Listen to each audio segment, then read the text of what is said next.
En este análisis nos vamos a poner el sombrero de detectives lingüísticos. Vamos a analizar de manera totalmente objetiva uno de los textos antiguos más controvertidos que existen, utilizando única y exclusivamente la gramática pura y la historia de los manuscritos.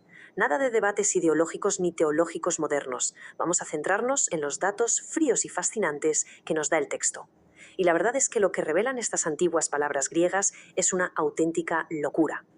Y aquí tenemos el incidente incitador de nuestra investigación. La carta de Pablo a los Corintios contiene esta instrucción tan tajante. Hay que reconocer que suena increíblemente chocante a oídos modernos. Vuestras mujeres callen en las congregaciones, porque es indecoroso que una mujer hable en la congregación. Es sin duda un texto difícil, pero la clave está en desgranarlo pieza por pieza, como haríamos con cualquier otro documento histórico antiguo, para entender exactamente qué dice el griego original y de dónde sale realmente este fragmento. Y para asegurarnos de mantener un enfoque 100% analítico, esta va a ser nuestra hoja de ruta. 1. El fragmento controvertido. 2. La traducción del griego. 3. El cruce de textos. Y 4. El giro en los manuscritos. Empezamos por el principio. Sección 1. El fragmento controvertido. Todo análisis de un texto antiguo empieza buscando la evidencia física más antigua que tengamos. Y justo aquí nos topamos con el primer gran obstáculo de este misterio. El documento más antiguo que existe de esta carta, el famosísimo Papiro 46, que data más o menos del año 200, resulta que está dañado. Tiene un hueco exactamente en la primera frase de este controvertido pasaje. Así que, para poder leer el texto griego completo de esta norma, nos toca avanzar en el tiempo más de un siglo hasta el Codex Vaticanus del año 325 y el Codex Sinaiticus del 350, que afortunadamente sí conservan el texto íntegro. Estos dos códices son nuestra línea de salida. Establecen los datos bases sobre los que vamos a construir toda la investigación. Pasamos a la sección 2, traduciendo el griego. Si acercamos la lupa al vocabulario exacto del griego koiné original, nos damos cuenta de que cada palabra, cada terminación y cada caso gramatical es una pieza crítica de evidencia. La primera palabra clave que salta a la vista es sigao. Y ojo, porque el texto original la usa en modo imperativo, en tercera persona del plural. Esto no es una simple sugerencia amistosa. Gramaticalmente hablando, es una orden directa y tajante. El texto griego está mandando literalmente que las mujeres en las congregaciones callen o estén en absoluto silencio. El motivo de ese silencio se explica un poco más usando el verbo laleo, que se suele traducir como hablar o conversar. Lo fascinante aquí es el matiz de la situación. Veréis, laleo se puede interpretar de dos maneras distintas en este contexto. Podría referirse a intervenciones formales en la reunión para hacer preguntas en voz alta o, y esto es clave, podría significar simplemente que se estaba charlando o cuchicheando de fondo mientras otros intentaban tomar la palabra. Pablo instruye que si quieren aprender, pregunten en casa a sus maridos. Esto sugiere que quizá había un problema de interrupciones constantes o de caos generalizado en la sala y no tanto un problema con el discurso formal. La instrucción continúa ordenando que estén sujetas, utilizando el verbo hipotasso. Y este es un verbo bastante fuerte. Literalmente significa poner debajo, y aquí está en imperativo pasivo, es decir, sean sometidas. El propio texto apoya esta idea añadiendo como también la ley dice. Los eruditos apuntan a que esto es una referencia directa a la ley del Antiguo Testamento y más específicamente a la dinámica de autoridad que se establece en el libro del Génesis entre Adán y Eva. Pero atención a esto, porque hay un detalle brillante en la gramática griega que casi siempre se pierde en las traducciones modernas. Generalmente leemos «es indecoroso que la mujer hable», lo cual suena como una regla súper impersonal y abstracta. Sin embargo, el texto original utiliza la palabra mujer, gineki, en caso dativo. ¿Qué significa esto? Pues que la traducción literal y más precisa sería «es indecoroso para la mujer hablar».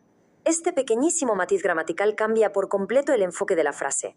Pasa de ser una simple prohibición general a enmarcarse de una forma preventiva. Es decir, se presenta como una restricción diseñada activamente para proteger el honor y la reputación de la propia mujer frente a la compleja y a menudo hostil sociedad de aquella época. Vamos a ampliar la perspectiva. Sección 3. Cruzando textos. Si damos un paso atrás para ver el panorama a nivel macro, nos surge una pregunta esencial. ¿Era esta norma del silencio algo aislado en la ciudad de Corinto o era una práctica cristiana generalizada en todo el Mediterráneo?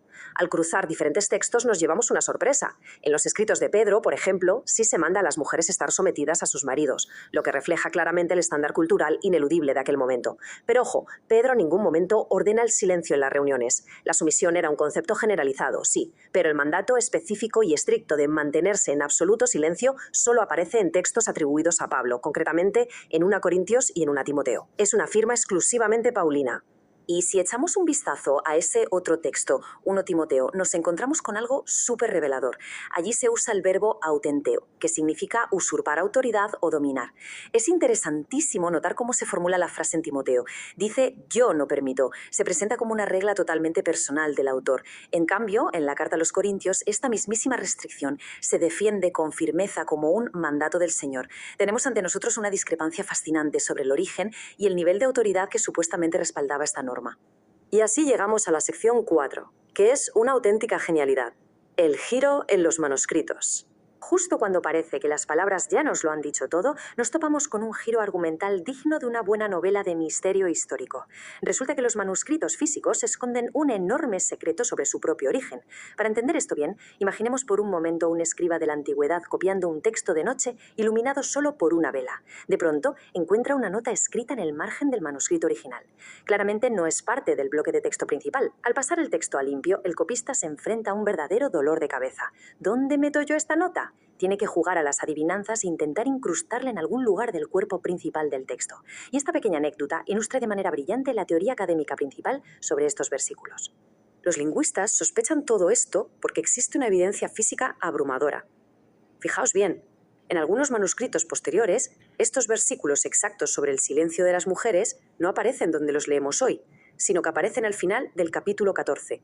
Ese movimiento errático del texto, saltando entre párrafos, sugiere fuertemente que originalmente eran una nota marginal. Esto deja a los expertos barajando 3 opciones. Opción 1. Pablo sí lo escribió exactamente donde se lee hoy. Opción 2. Pablo lo escribió como un apunte final. U opción 3, que es el verdadero núcleo del debate actual: Pablo jamás escribió esta restricción y alguien más la añadió muchos años después como una interpolación. Y aquí es donde la teoría de la interpolación cobra una fuerza brutal, conectándose de nuevo con 1 Timoteo. Hoy en día, la inmensa mayoría de los estudiosos coinciden en que 1 Timoteo no fue escrito por Pablo en absoluto, sino por un discípulo suyo bastante tiempo después. Esto nos deja con un escenario clásico del huevo o la gallina. Cabe preguntarse, ¿acaso el discípulo que escribió 1 Timoteo leyó un manuscrito de Corintios que ya tenía esa nota marginal añadida? ¿O fue exactamente al revés?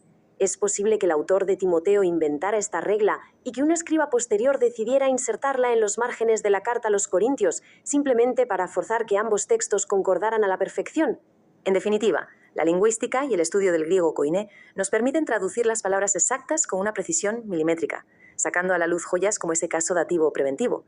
Pero la historia física y desordenada de los manuscritos, con esas notas al margen que deambulan misteriosamente por las páginas, nos deja con preguntas muchísimo más profundas sobre cómo nos han llegado los textos antiguos a través de los siglos.